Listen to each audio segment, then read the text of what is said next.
Hi viewers, welcome to our channel. ప్రస్తుతం మనతో పాటు ఇమ్మంది రామారావు గారు సీనియర్ జర్నలిస్ట్, వారితో ఒకసారి మాట్లాడదాం. సార్ నమస్కారం. సార్ నమస్తే బాబు.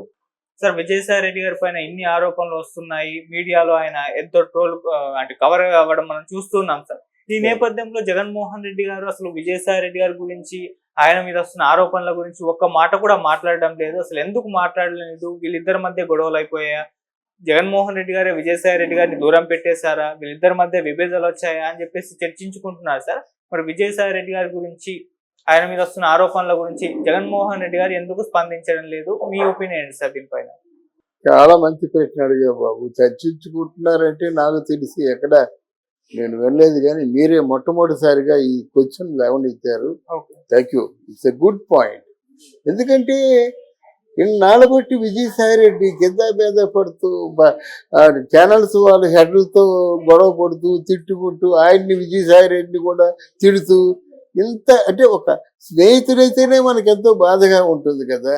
అలా కాకుండా జగన్మోహన్ రెడ్డి గారి ఆత్మ అనుకున్నాం మనం. అంటే ఆయన ఎవరు, రాజశేఖర రెడ్డి గారికి కేవీపీ రామచంద్రరావు గారు ఎలాగైతే కేవీపీ ఎలాగైతే ఆత్మ అనుకునేవారో, ఈయన కూడా విజయసాయి రెడ్డి కూడా జగన్మోహన్ రెడ్డికి ఆత్మ అనుకున్నారు. ఒకనొక టైంలో జగన్మోహన్ రెడ్డి గారి కానీ జైలుకి వెళ్తే నెక్స్ట్ విజయసాయి రెడ్డి అనుకున్నారు. ఆ స్థాయిలో ఊహించుకున్నారు ఆయన్ని. అటువంటి వ్యక్తికి ఈరోజు కెలామిటీస్ వచ్చి ఎన్ని కాంప్లికేషన్స్ వస్తుంటే ఒక్క మాట కూడా జగన్మోహన్ రెడ్డి మాట్లాడలేదంటే చాలా ఆశ్చర్యంగా ఉంది. ఈరోజు వినుకొండ నిజానికి వైసీపీ పార్టీ వాళ్ళనేమో తెలుగుదేశం పార్టీ వాళ్ళు హత్య చేయడం కాదు, వైసీపీ పార్టీలో ఉన్న వాళ్ళే వైసీపీ పార్టీలో ఉన్న వాళ్ళని హత్య చేశారు. ఇది వెలికి తీస్తే దొరికింది. దీనికి ఇంత డ్రామా చేశాడే. వినుకొండ వెళ్ళిపోయి, గారులు వెళ్ళిపోయి అందరినీ జైలు పలికించుకొని ఆ శవం ముందే ఉపన్యాసం ఇచ్చాడు కదా. నువ్వు మైకులు అందరికి కూడా ప్రశ్నలు ఢిల్లీ వెళ్ళి ప్రైమ్ మినిస్టర్తో మాట్లాడి అక్కడ ప్రెస్కి పిలిపించుకొని మాట్లాడాలి. అక్కడ ఈయన కోసం ప్రెస్ అంతా ఎదురు చూస్తే అక్కడేం మాట్లాడకుండా ఒక చావుకి వెళ్ళి చూసి వచ్చి ఈ జర్నలిస్టులు పిలుచుకొని తనకు తోచిందల్లా మాట్లాడతాడా? ఆ మాట్లాడడం కూడా ఎలా మాట్లాడుతున్నాడు?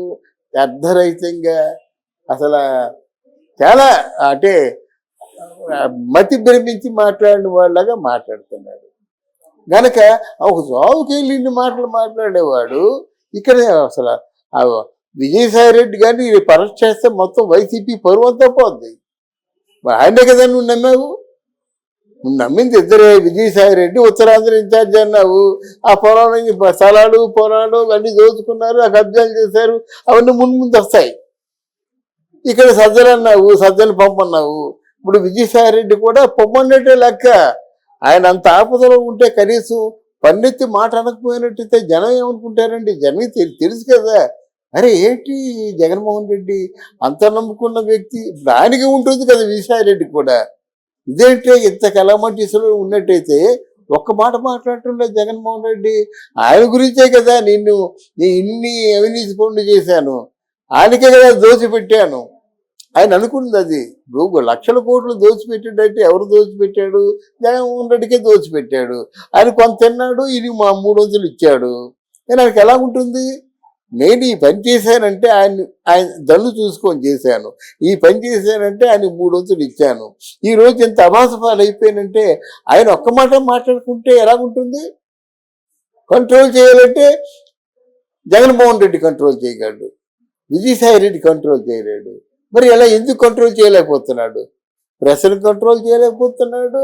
ఆయన మీద ఎదురు తిరిగేటువంటి సామాన్యమైన కార్యకర్త వెళ్ళి, ఏమాయి విజయసాయి రెడ్డి ఉన్నాడా లేదా మీ తాత ఉన్నాడా పిలు అనే పరిస్థితి వచ్చిందంటే ఆయన పిచ్చెక్కిపోలేదు, పిచ్చెక్కే మాట్లాడుతున్నాడు. రోజుకి ప్రెస్ను పిలుచుకుంటూ తన గోడు వినిపించుకుంటున్నాడు. కనుక ఈ విషయంలో జగన్మోహన్ రెడ్డి నిశ్శబ్దంగా ఉండడం మాత్రం మిత్ర ద్రోహం. ఆయన కూడా తెగించేశాడు. అసలు ఎందుకే ఎన్ని ఉంటాయనే అంతకుముందు నేను ఛానల్ పెడతానన్నాను, సాటిలైట్ ఛానల్ వద్దన్నాడు ఆయన. ఎందుకంటే నా ఛానల్ నాకు ఉన్నట్టు ఇంకోలాగా ఉండేది, స్వచ్ఛమైన రాజకీయానికి ఏమో వారసత్వం పలికేవాడిని నేను. అలాంటిది స్వచ్ఛత పోయింది ఈ తాలూకు ఛానల్స్లో. ఒకవేళ జగన్మోహన్ రెడ్డి వద్దన్నా ఈసారి మాట నీ పెడతానంటున్నాడు మాట. అంటే నీ తెగదెంపులు చేసుకోవడానికి అన్ని విధాలా సిద్ధంగా ఉన్నాడు విజయసాయి రెడ్డి. అసలు నువ్వు ఉన్నా లేకపోయినా ఓటేంట్రా బాబు, పోరా మీ ఇద్దరే నాకు పంపించారన్నట్టుగా ఉన్నాడు జగన్మోహన్ రెడ్డి. బయటికి చెప్పడం లేదు కానీ లోపల చాలా మంది చెప్పారు జగన్మోహన్ రెడ్డి కొడతాడట. ఆ దెబ్బలు తిన్న ఎమ్మెల్యేలు చెప్పారు కొడతాడట. సజ్జల రామకృష్ణారెడ్డిని కొట్టాడో తిట్టాడో ఏడో దూరం వెళ్ళిపోయాడు. ఆ మీడియా ఇన్ఛార్జి భార్గవరెడ్డి ఉన్నాడు, కళ్ళలో కనిపించకుండా పోయాడు, అమెరికా ఎక్కడికి పోయినాడు. ఇప్పుడు కొత్త మీడియా వచ్చింది, ఏదో కొంచెం కొత్త అన్నట్టు ఆయనకేమో వెనక ముందు చూడరు కదా, అకారణంగా అసందర్భంగా వీడియోలు రిలీజ్ చేస్తున్నారు. అది ఎక్కడ వచ్చండి. విజయసాయి రెడ్డి కూడా ఆయన తాలూకు సలహాలు కానీ సంప్రదింపులు కానీ ఏది కూడా తీసుకోవటం లేదు. మీరందరూ కలిసి కదా నన్ను పంపించారు అనే పరిస్థితిలో ఉన్నారన్నమాట. ఏది ఏమైనప్పుడు కూడా కలిసి తప్పు చేశారు కదా, కలిసి కబ్జాలు చేశారు కదా, కలిసి అవినీతి సొమ్ము 1000 కోట్లు లక్షల కోట్లు పంచుకున్నారు కదా. అది ఏమాత్రం మిత్ర సర్వం మీకు ఉన్నప్పుడు కూడా ఆ విజయసాయి రెడ్డి గురించి ఒక మాట మాట్లాడి ఆయనకి తన ఏదో మద్దతునో లేకపోతే ఖండనో తెలియజేయడం చాలా మంచిది. లేకపోతే జనం చాలా అసహ్యంగా అనుకుంటారు. ఇప్పుడు కూడా ఆయన పార్టీ మారబోతున్నట్టు వార్తలు రావడం చూస్తున్నారు సార్. మరి బీజేపీలోకి వెళ్ళిపోతారు అని అంటున్నారు. మరి వెళ్ళే ఛాన్స్ ఏమైనా ఉందా సార్? తప్పకుండా మారుతారండి. ఇప్పుడు ఎవరు మనం సహజంగా పెద్దల తాలూకు సహకారం తీసుకుంటున్నాం అంటే ఎందుకు తీసుకుంటాం? మన ఆపదలో ఆదుకుంటారనే కదా. ఇప్పుడు విజయసాయి రెడ్డి ఇంత అభాస పాలైపోయినప్పుడు ఒక మాట మాత్రమేనా ఉన్నట్టయితే ఆయన ఎలా ఆలోచిస్తాడు? ఆయనకి ఇంతంతో అనుభవం ఉంది కదా. ఆయన కూడా పార్లమెంటరీ వ్యవహారాల శాఖను చూసుకున్నాడు కదా. నిజాన్ని చెప్పాలంటే వైఎస్ జగన్మోహన్ రెడ్డి కంటే మంచి పట్టు విజయసాయి రెడ్డికే ఉంది రాజకీయాల్లో. ఎందుకు? ఆ పార్లమెంటరీ వ్యవహారాలు చూసే వ్యక్తి కనుక. అసలు విజయసాయి రెడ్డే కదా జగన్మోహన్ రెడ్డికి వాళ్ళకి డీలు కూర్చుంది.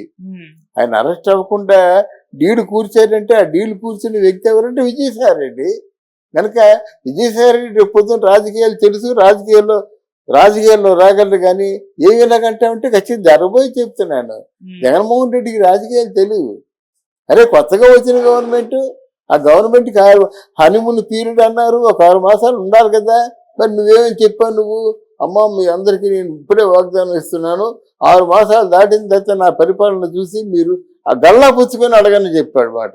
నువ్వు 6 మాసాలు పెట్టుకున్నప్పుడు ఈయనకు ఒక 6 మాసాలు టైం ఇయ్యారు కదా. ఇవన్నీ మొత్తం నువ్వు వాగ్దానాలు చేసింది ఏమిటి, నువ్వు నెరవేర్చుకున్నది ఏమిటి అని చెప్పేసి నీ నోటుకు వచ్చింది మాట్లాడితే జనం అంతా అసలు మళ్ళీ ముందుకు వెళ్ళడమే కానీ కవితలా మళ్ళీ వెనక్కి రావడం ఉండదని మనం ఘంటాపదంగా చెప్పుకుంటాం. Okay sir, thank you so much. Thank you అమ్మా.